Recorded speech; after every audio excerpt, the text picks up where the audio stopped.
Les doy la bienvenida. En esta oportunidad trabajaremos en la construcción de los gráficos de las funciones trigonométricas a partir de la interpretación de la circunferencia unitaria.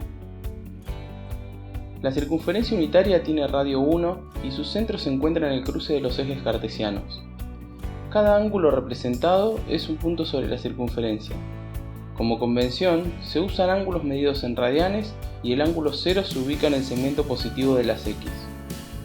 Por otro lado, también por convención, se definen ángulos positivos en el sentido de giro antihorario. En la circunferencia unitaria, este punto representa el ángulo pi sobre 4, que equivale a 45 grados, mientras que este segundo punto representa el ángulo 3/4 de pi, que equivale a 135 grados. La representación en esta circunferencia tiene algunas ventajas. En primer lugar, esta representación pone de manifiesto el carácter periódico de las funciones trigonométricas. Si comenzamos en un ángulo cualquiera y le sumamos 2π, en su representación corresponderá a girar una vuelta en el sentido antihorario, por lo que el resultado caerá nuevamente en el mismo punto.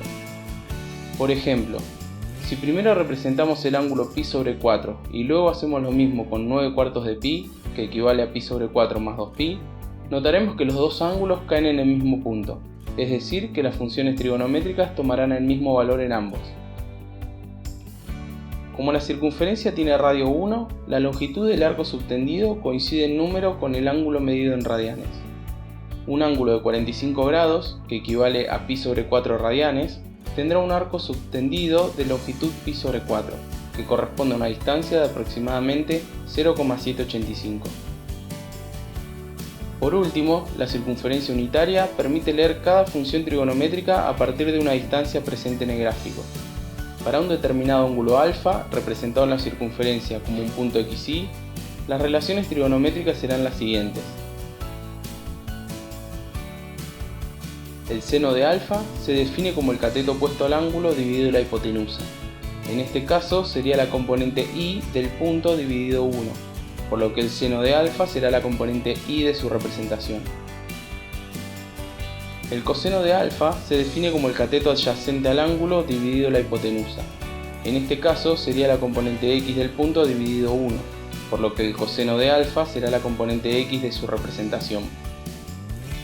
Sobre la tangente de alfa hablaremos más adelante. En resumen, para un ángulo alfa representado en la circunferencia unitaria, la componente x del punto será el coseno de alfa y su componente y el seno de alfa.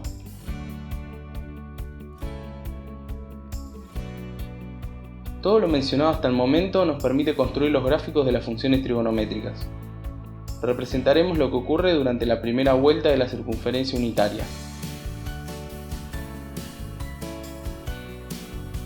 Comenzamos construyendo la función seno de x. Para ello trabajaremos a la vez con la circunferencia unitaria y los ejes cartesianos. Representamos los ángulos en ambos sistemas de referencia y ubicamos los puntos del gráfico teniendo en cuenta la componente vertical en la circunferencia unitaria. En esta construcción tomamos incrementos en los ángulos cada 45 grados. El gráfico de la primera parte de la función se obtiene al unir los puntos identificados. En este caso, graficamos la función en una vuelta sobre la circunferencia. Para ángulos mayores y para valores negativos, el comportamiento será el mismo. El gráfico completo de la función se obtiene repitiendo esta primera vuelta infinitas veces hacia la derecha e infinitas veces hacia la izquierda. Graficamos la función coseno de x siguiendo el mismo procedimiento. Representamos los ángulos en los dos sistemas de referencia y en este caso graficamos teniendo en cuenta las componentes horizontales en la circunferencia unitaria.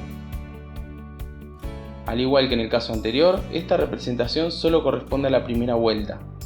Para obtener el gráfico completo deberíamos repetir esta porción infinitamente hacia la derecha y hacia la izquierda.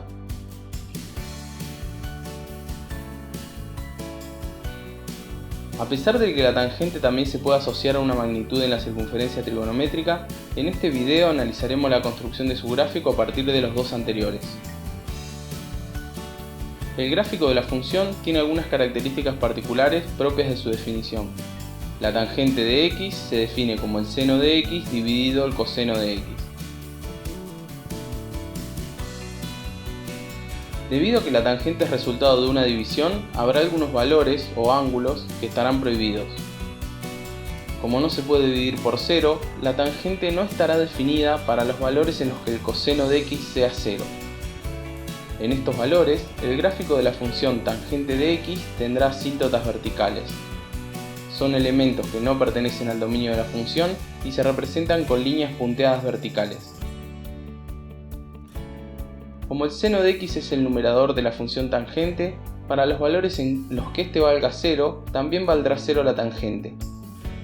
Esto equivale a decir que las funciones seno de x y tangente de x tienen las mismas raíces.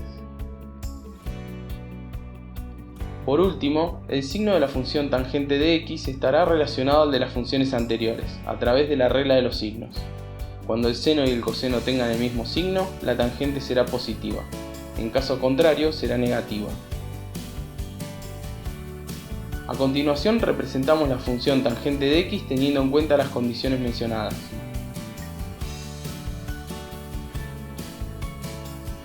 Espero que la construcción de los gráficos haya sido de utilidad.